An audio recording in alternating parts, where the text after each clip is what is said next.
What if the East Coast and West Coast went to war against each other?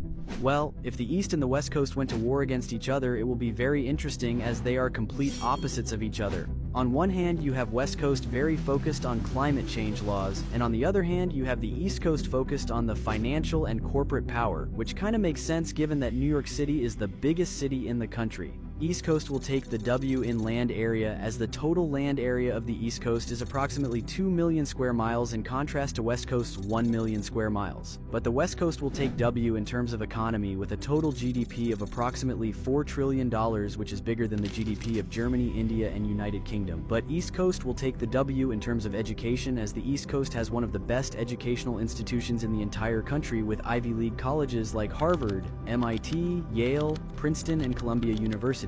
But West Coast will take the W in terms of military power as California alone is responsible for about 220,000 military personnel, but the East Coast do have the Floridians and their alligators.